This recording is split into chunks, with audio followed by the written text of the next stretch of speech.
주제 공개합니다. 네, 그린라이트 전기차 대 1세주용 반도체. 요즘 여의도 클래스의 그 주제가 파이트 느낌이에요. 그린라이트, 전기차, 1세주용 반도체. 근데 너무 어려운 게 지금 연말부터 이게 기대가 너무 크잖아요. 기대가 지금 쭉 이어지는 분위기라 둘 중에 하나를 고르기는 쉽지 않을 것 같은데 거기다 뭐 반도체야 뭐 워낙 뭐 삼성전자가 8만 그리고 전기차는 뭐 애플이 전기차 투자한다라고 해서 뜨거운 감자고. 두 분의 선택은요? 박지서 전문가님. 네, 저는 전기차로 말씀드리려고 하는데요. 전기차. 네. 예, 근데 이거 근데 뭐죠? 뭐 파이팅인가요? 예, 그런 건 아니고 저도 반도체를 둘 다 말씀드리고 싶었는데, 예, 근데 뭐 반도체는 이미 예전에 제가 말씀드렸기 때문에 예, 전기차 이거 말씀드리려 합니다. 근데 전기차 같은 경우는 저희가 이제 애플을 비롯해서 아까 이제 앵커님 말씀해 주셨지만 전기차의 새로운 시장 기대감이 분명히 있고요. 왜 삼성전자는 이제 안 하는가 뭐 이렇게 뭐 이런 얘기도 뉴스에 나오고 있기 때문에, 근데 저희가 애플과 뭐 LG전자 같은 IT 전자 글로벌 업계 기업들이죠. 뭐 애플, LG전자 이런 업계 기업들이 배터리 또 자동차 어떤 전자장비, 전장 사업, 전자장비, 이런 전기차 관련 사업에 집중하려는 좀 움직임을 보여주고 있습니다. 근데 아무래도 초고속 성장 산업이죠. 전기차 같은 경우에는 저희가 자동차 시장에서의 점유율이 아직도 그 전기차분이 상당히 낮습니다. 아직도 뭐 아마 여러분들이 아마 주위에 아마 전기차를 보유하셨다는 분이 그렇게 많이 안 계실 거예요. 저도 주위에 뭐 전기차를 보유했다는 친구나 아니면 뭐 이런 그건 거의 제가 사실 없는 상황인데요. 아직도 이렇게 되면 아직 상당히 낮다는 얘기죠. 이런 부분 때문에 뭐 휴대폰에 저희가 현재 테슬라가 선두입니다. 근데 휴대폰의 탑 브랜드가 저희가 바뀌었듯이 예전에 저희가 학교 다닐 때만 하더라도 뭐 노키아 이런 게 정말 가장 저희가 그 고급 브랜드로 알고 있었는데 다 뭐 노키아는 이미 저희가 그 경쟁에서 이미 쇠퇴를 했죠. 이런 부분 때문에 이 탑 플레이어 언제든지 바뀔 수가 있습니다. 이런 부분 때문에 IT 강자인 애플도 그 중에 후보 중에 하나죠. 근데 애플 같은 경우도 2024년도까지 최첨단 수준의 배터리 기술을 탑재한 그 자율주행 전기차 애플카를 가칭이죠. 애플카를 시장에 내놓을 계획입니다. 이런 부분 때문에 사실은 LG전자 글로벌 3위 자동차 부품업체죠. 마그나와 전기차 분야 합작 법인을 설립을 하기로 했습니다. 그러면서 마그나 같은 경우에는 사실 완성차, 위탁 생산까지 가능한 부분이 있기 때문에 애플의 전기차 사업 파트너로 꾸준히 거론되어 왔고요. 또 그 가운데 합작 법인이 사실은 당연히 애플의 공급 그 가능성에 대한 기대감이 있는 부분이 있고요. LG전자 같은 경우는 이미 애플과 벌써 거래 관계에 있습니다.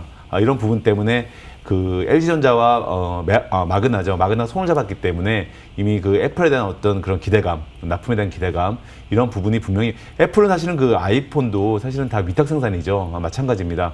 이런 그 전기차도 위탁 생산 개념으로 갈 가능성이 높기 때문에 이런 업체들이 수혜를 볼 가능성이 상당히 높죠. 그렇기 때문에 지금 뭐 전기차 초기에 말 그대로 모멘텀 있는 종목들 이런 것도 좀 관심을 좀 가질 필요가 있어 보이시고요. 말 그대로 이제 현대차가 2040년까지 모든 내연기관차 판매를 중단하겠다고 선언을 했고요. 이미 뭐 폭스바겐, 또 다임러, 볼보 이런 회사들도 저희가 2040년 내로 내연기관의 모든 판매를 금지하겠다 이렇게 선언을 한 상이거든요. 이런 부분 때문에 사실은 이게 뭐 이런 업체들이 뭐 친환경, 물론 이런 부분도 있겠지만 전 세계 총 17개의 나라가 이미 정부 및 지자체에서 내연기관차 판매 금지를 확정을 했거나 또는 논의가 활발한 상황입니다. 그리고 또 이미 가장 빠른 곳은 노르웨이죠. 노르웨이가 당장 5년 후인 2025년부터 내연기관 판매가 금지가 됩니다. 이미 노르웨이는요. 그리고 영국도 원래 2035년부터 하려던 거를 내연기관차 판매 금지 이 부분을 2030년으로 앞당긴다고 공식 발표를 했고요. 이런 가운데 뭐 미국이죠. 최대 자동차 시장인 캘리포니아 미국에서는 최대 자동차 시장이 캘리포니아 주입니다. 근데 여기서도 말 그대로 2035년 이후에는 전기차 판매만 허용하겠다 이렇게 밝힌 상황입니다. 당연히 뭐 애플이라든지 뭐 테슬라 모멘텀이 강하게 발생될 수밖에 없겠죠.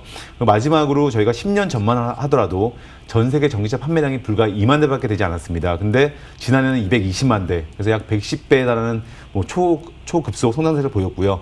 올해 전기차 판매량은 250만 대를 예상되고 있습니다. 이런 가운데 올해 뭐 코로나 사태로 전 세계 자동차 판매량이 급감을 했지만 오히려 전기차는 빠르게 판매가 늘어났습니다.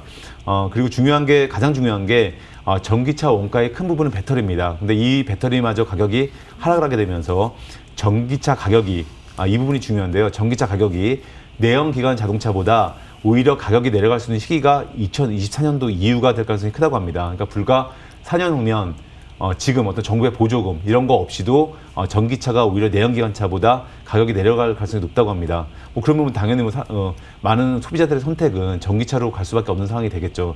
이런 부분 때문에 사실은 이제 전기차 아직 그 전체 자동차 시장에서 차지하는 비중이 낮습니다. 이런 부분 때문에 아직 시작 단계로 보시고 관련주에서도 이제 막 시작하는 이런 전기차 관련 종목들 이런 종목에 투자하시는 것이 좀 필요해 보이십니다. 네, 그렇군요. 내연기관의 금지가 더 빨라졌다라고 말씀 주셨고요. 네. 이 친환경 차, 이 전기차 이게 성장 속도가 생각했던 것보다 더 빨라짐에 따라서 그런 것만 보더라도 투자 경제 시장의 힌트를 알 수 있는 정말 확 와닿는 그런 내용들이었습니다. 그렇다고 반도체를 외면하는 건 아니라 반도체를 지난번에 말씀해 주셨기 때문에 오늘은 둘 중에 그린라이트, 전기차에 한 표를 주셨고 스카이 전문가님께서는 그린라이트, 전기차, 일세지용, 반도체 한 표는요? 네, 저는 이제 반도체에 대한 얘기를 좀 해보려고 합니다. 네. 말씀하신 것처럼 지금 지점에서 이런 성장 섹터들은 다 관심을 가질 구간이긴 합니다. 근데 이제 반도체를 좀 주목을 해보는 구간은 일단 이번 올해 삼성전자의 이런 상승 자리가 굉장히 두드러졌는데요.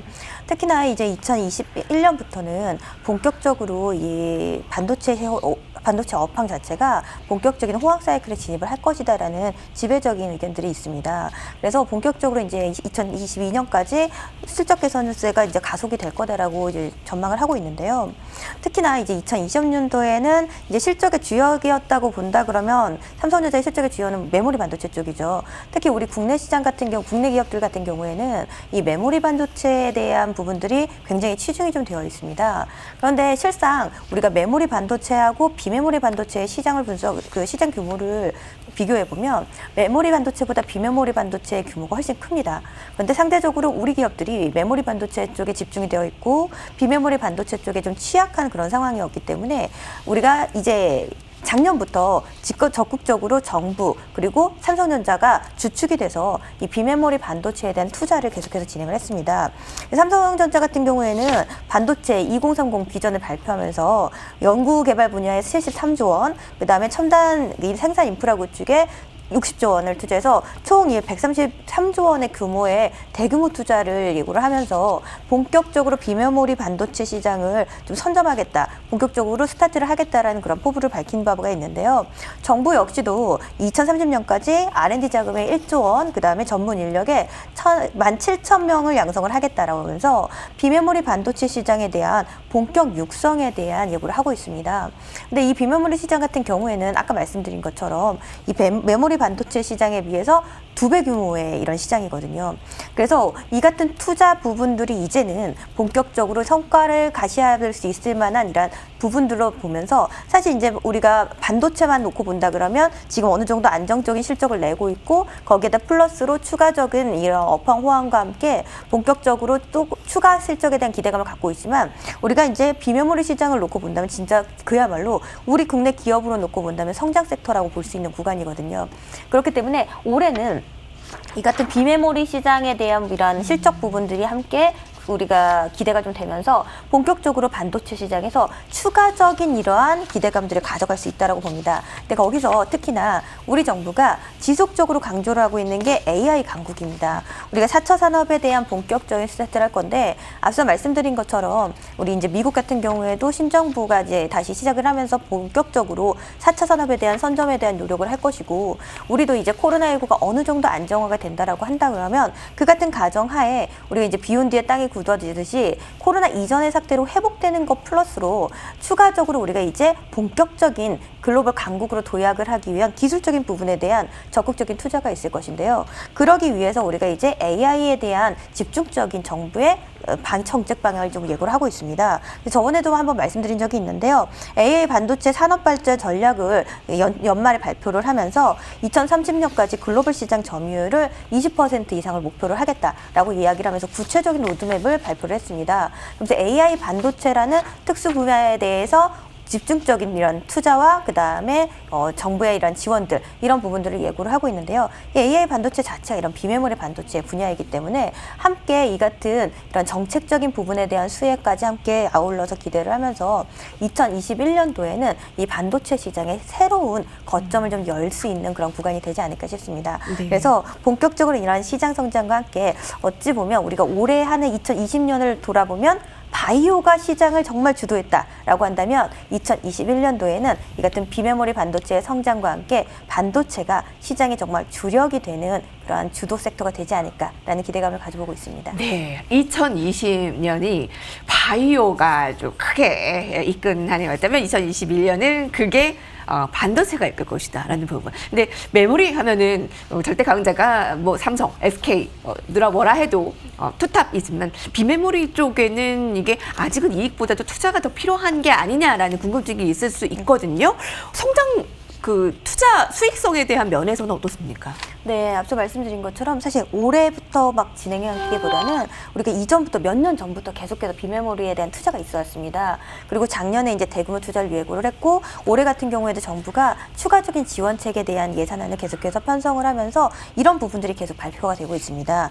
특히 이제 우리나라 국내 기업뿐만이 아니라 이 특히 방금 말씀드린 AI 반도체 쪽 같은 경우에는 뭐 구글이라던가 애플이라던가 인텔이라던가 아마존 이런 글로벌 굵직굵직한 대기업들이 적극적인 투자를 예고를 하고 있거든요. 그렇기 때문에 이 같은 시장을 선점하기 위한 경쟁적인 노력을 가지면서 굉장히 적극적인 M&A와 그리고 전문 인력 그리고 전문 기술 분야를 이렇게 계속해서 만들면서 적극적인 투자를 만들고 있기 때문에 우리가 주식시장이라는 것은 실적이 나오는 지점보다 실적이 나올 수 있다라는 부분들이 가시화되는 성장의 진입 국면에서부터 본격적으로 가속이 됩니다.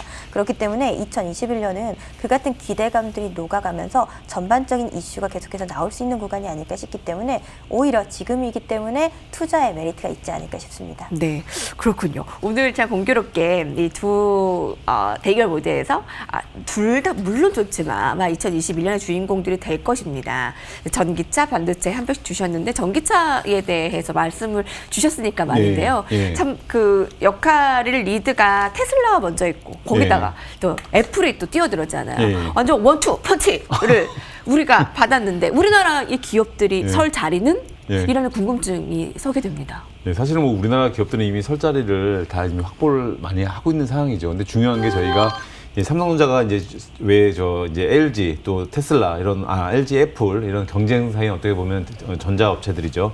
진출하는데 왜 그 삼성은 안 할까 아마 이렇게 궁금해하시는 분들 많이 계시고 또 하지는 않을까 이렇게 아마 생각하시는 분도 계시겠지만 이미 삼성전자 같은 경우에는 이미 그 대전제 조건이 TSMC 똑같습니다. 파트너사와 경쟁하지 않는다 이런 어떤 대전제 조건이 있습니다. 대원칙이 삼성 TSMC의 어떤 비메모리 반도체 기업이죠. TSMC 마찬가지입니다. 삼성전자도 파트너와 경쟁하지 않는다 이 부분이기 때문에 완성차 업체에 진출한다는 것은 사실은 지금 이런 원칙에 벗어나기 때문에 좀 시간이 필요로 해 보이고요. 중요한 게 이미 삼성전자는 이미 전장 사업 그러니까 저희가 전장 사업에서 보면 이미 세계적인 영향을 보유하고 있습니다. 그래서 뭐 예를 든다면 삼성전자 전기차가 자율주행의 두뇌라고 할 수 있죠. 시스템 반도체 이미 진출해 있고요. 또 삼성 SDI 전기차의 심장이죠. 배터리 이미 생산하고 있습니다. 또 삼성 전기 차량용 적층 세라믹 콘덴서 뭐 이런 여러 삼성 그룹주 자체가 이미 자동차 부분에 또 뭐 전기차라든지 이런 부분에 있어서 전장 사업 부분에서 세계적인 영향을 보유하고 있기 때문에 사실 이미 진출을 해 있지만 다만 이제 완성차를 만들지 않을 뿐이기 때문에 이 부분은 근데 사실은 이 완성차를 만드는 것 자체가 지금 삼성전자의 삼성그룹이죠. 그룹의 대원칙인 파트너사와 경쟁하지 않는다. 이 부분에 위배가 되기 때문에 아마 이 부분은 좀 시간을 두고 좀 필요해 보이는 부분인 것 같고요. 그래서 뭐 우리 시장은 뭐 저희가 뭐 삼성그룹, LG그룹 할 거 없이 이미 전기차 부분이 상당히 많이 깊숙이 자리를 잡고 있기 때문에 뭐 내년도 아마 기대해 보시면 좋으실 것 같습니다. 네, 그렇습니다. 여러분 2021년을 이제 시작하면서 주력 섹터가 될 것들 미리 가이드라인을 제시하고 시작하느냐 안 하느냐에 따라서 우리의 출발선이 달라질 겁니다. 자, 여러분들이 승리자가 될 거예요. 자, 화면으로 살펴보고요. 이제 종목에 좀 더 집중적으로 들어볼게요.